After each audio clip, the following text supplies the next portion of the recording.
Well, this looks like a decent spot, right? So I've never ice fished here before. I don't really ice fish in general, to be honest, but it's like 7 o'clock in the morning right now. I'm out here all by myself, not another soul out here. So I checked the ice. We've got about a foot of ice, which is plenty safe. So we're just gonna start drilling holes and see if we can locate some fish. I mean, there's some like tracks, fisherman tracks going this way, and there's a bunch of holes all over the place, but figured I'd dig my own hole.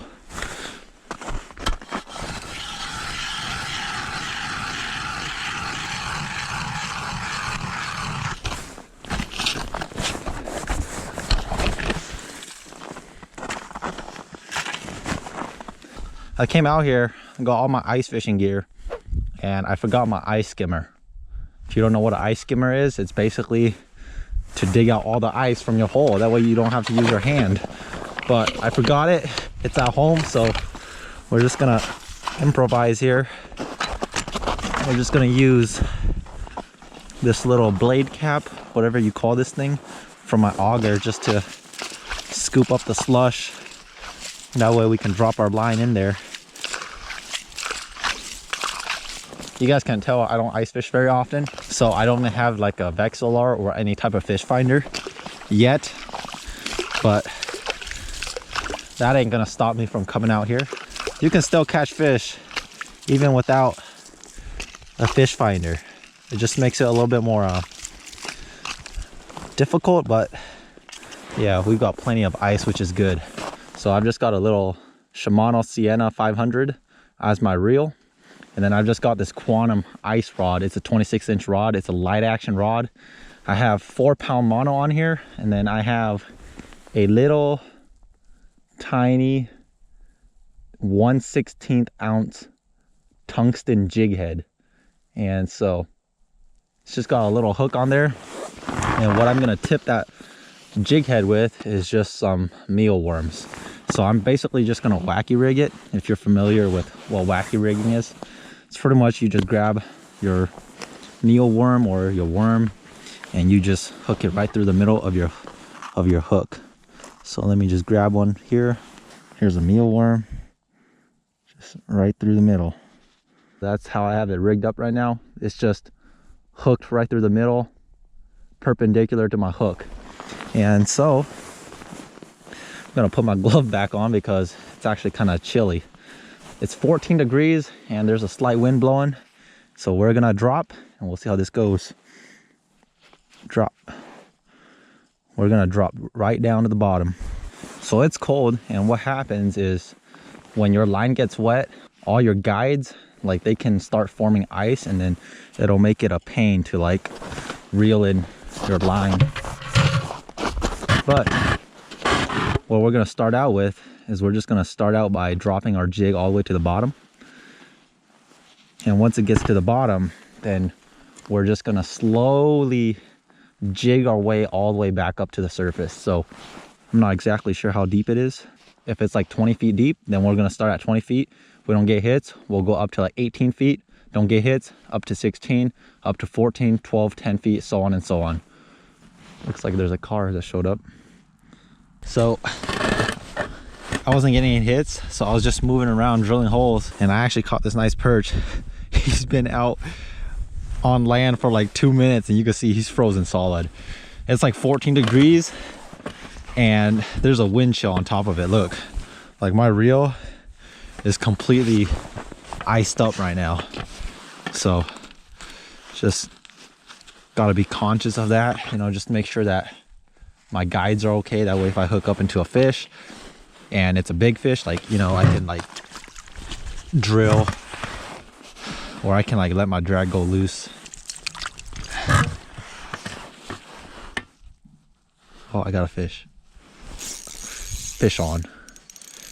Immediately. I'm letting my drag really loose because again, because you know, just playing it safe. Maybe it's a little too loose. This one feels much better than that little guy. Oh, it's a largemouth. Oh, he came out. No wonder he fought so awesome. He came right out. All right, there you guys go. It's a nice largemouth. So it's really cold, so I don't want these fish out here too long or else they're gonna freeze. Boom! I think we found them. So far we caught a perch and we've also caught a largemouth. So any fish that I don't want to keep, I'm gonna basically just show you guys really quick and then I'm releasing them, because again, I don't want them on air too long because they can literally kill them. Like that guy, that little perch I caught, he was on land for like 2 minutes. I went and grabbed all my stuff, came back, and he was an icicle. But that's what you gotta do when you don't have a fish finder like me. If you're not getting hit somewhere, just go all over the place. Start drilling holes, start testing each hole. This is probably like my 6th hole I've drilled, and I finally found some fish. Oh, that's a hit. That was just a thump. Oh, that was another hit. Oh, they're down here. I think I found them. They're just thumping it a lot of double taps. Reel up a little bit.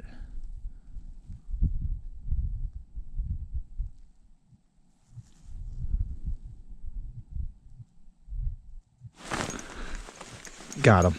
This one's probably a perch. Yep. I'm gonna keep a couple perch today. I'm not really after trophy fish today. I'm just after some fish. So there it is. We're just gonna throw this guy right next to our guy right there.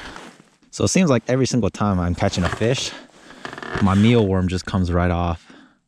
So I guess it's kind of a trade-off. They're not that sturdy anyway. You guys can see he's been out on land for like 2 minutes and he's already like just frozen solid. Always got to touch the water so that the ice that's forming on the surface just breaks. So like I said, I'm not the most experienced at this, so I'm kind of just dead sticking it and they're just hammering it. This has got to be a perch. Yep. Another tiny perch. All right, this guy's too small. Let him go. So I think we figured out that these perch in here are pretty small. There's definitely a lot of perch. They're just like very small, no trophy size, but again, we're not after trophy fish today. Drop this right back down. And whenever you're coming ice fishing, always bring something to sit on. Like to me, I just got this 5-gallon bucket with me today. That way it serves as a seat and it also serves as something where I can put all my gear in and carry back to the car. So, you know, it's a multi-purpose tool. Some people use sleds, but again, I'm not very invested into ice fishing yet, so I don't have a lot of fishing stuff for ice fishing, at least. That way I don't have a sled and I don't have a fish finder and I have a fish on already. Dude, this is oh yeah, that's a keeper. We'll keep that one. Those stripes on these perch, that's kind of like what people base these trophy size perch on. So basically the more black stripes on the perch, the bigger or the more quality of the fish is. So you can see this guy, he doesn't have a lot. He has 6 stripes. So a lot of people say that if you have a perch over 7 stripes, that's a trophy fish, but this guy's almost there and he's not very big at all. So I don't know how accurate that 7 stripe thing is. I wouldn't mind catching like a 3-pound largemouth out of the ice. That would be so cool. Oh, we're getting hit already. We're getting hit. They're not committing. They're just like biting it and then letting go. So all I'm doing is I'm just like bouncing my jig a couple times like that, and I just let it sit. And when it sits, that's usually when they bite and you feel the thump. But they're just hitting it. They're not committing to it. Come on, let's get a big fish.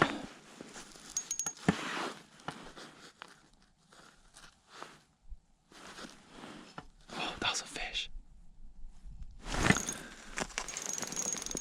Ooh, it's got good weight to him. It's got good weight to him. You guys see how he's fighting? That's a good fighting fish compared to what we've had. Oh, that's a good perch. Oh, oh yeah. Now that's what we're talking about. Big improvement. You guys see that? It's a big improvement over what we've been catching. That one's got a belly to it. And guys, I don't know if you guys can tell, but this lake is littered with perch. So I don't really care too much about catching and keeping these bigger perch because there is a plethora of perch in this lake.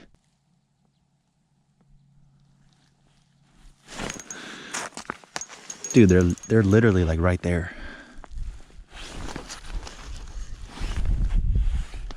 This is a tiny one. Let's quickly release this guy. Open your mouth so we can let you go. There you go.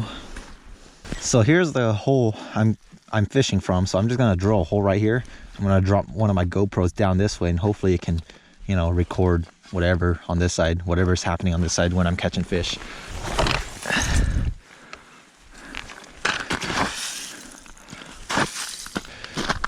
Again, I forgot my ice skimmer, which would be very handy.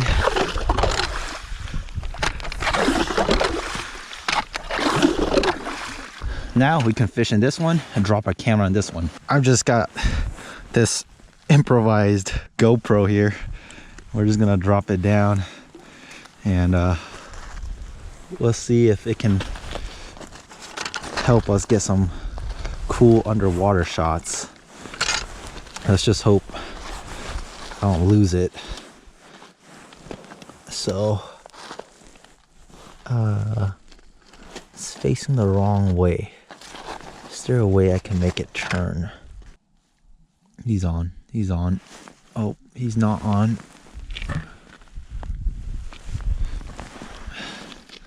These perch are biting really soft. Well, speak of the devil, that one's a pretty hard hit. But other than that, like, it's pretty subtle. Like, a lot of it, it's not even that I'm feeling the bite. I'm literally just seeing my rod tip move. Like, that's how subtle it is. Maybe it doesn't help because I have big old frozen gloves over my hands, so it like just muffles the bite detection. So one thing I've noticed with these fish is they will only bite if your mealworm is on there. If they like keep biting it and they take off the mealworm and all you have is just a jig head bouncing up and down, they won't care. So it's crucial that you have your jig head tip with some kind of bait. In this case, I'm using mealworm, and it seems like they're just going pretty crazy for it. Oh.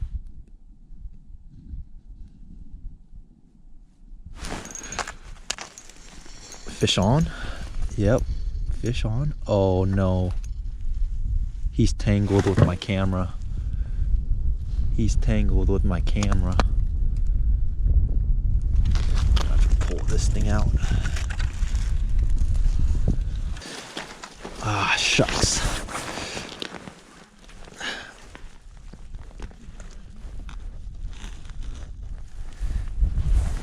Woo. This guy's still on. This guy's not a bad one, actually. And my GoPro's dead. So I've been fishing for like the past 30 minutes. I've got myself a decent pile of perch. I was gonna do a catch and cook out on the ice, but dude, this wind chill, I don't think it's gonna happen. Because like, look at this. You guys see that? Imagine I didn't have gloves right now. My hands would literally fall off of my body. I'm like protecting my face from the wind because the wind is blowing like this. And so I'm purposely facing this way. That way my Sika Gore-Tex wind stopper can just protect my body and my face from the wind, because it's just hitting the back of my hood. And so my face is all right, but it's just so cold. My nose is starting to run.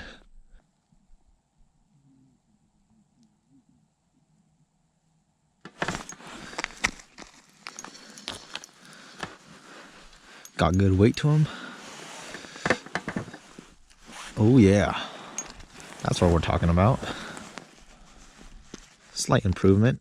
Not as big as the big one we caught earlier, but it's definitely second to the biggest. Gotta get some blood to my fingers. Do workouts, you know.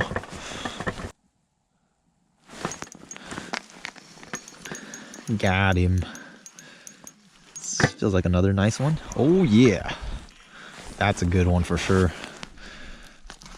Looks like they're getting bigger on average. Earlier I was talking about stripes. Look how like no stripe this perch is. Just drop him right there. Oh my gosh, look at this.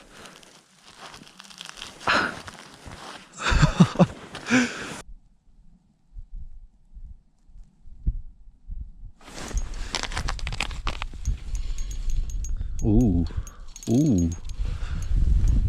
It's got a good weight to him. He pulled drag a little bit. Ooh, big in. I have my drag set really loose, but even the little perch, they can't pull the drag. So as soon as, you know, I have a little bit of drag that goes off, it's a pretty good indicator that it's bigger than those little dinking perch that I've been catching. This one has very faded black stripes on it, but that's a good improvement. I wish I have one of those little heater buddies right now. I was gonna order one the other day, but I was like, ice fishing can't be that cold. You gotta make these kinds of mistakes to justify putting money and investing in equipment for ice fishing or just hunting or fishing in general, you know? When you know the suck, you are more willing to spend money on good equipment. I'll definitely have to go buy a hut, maybe not an expensive one. Start looking into them because 14 degree with the wind chill, it's not very fun. I'm calling it quits. Not gonna lie, like these guys right here, they're what I call perch popsicles, but I can't clean these guys right now because you're trying to fillet ice. That's pretty much what you're trying to do if you're trying to cook them on the ice. So gotta go home, gotta thaw them out, and then we can process them. It literally just sounds like you're throwing rocks in there. Pop the trunk.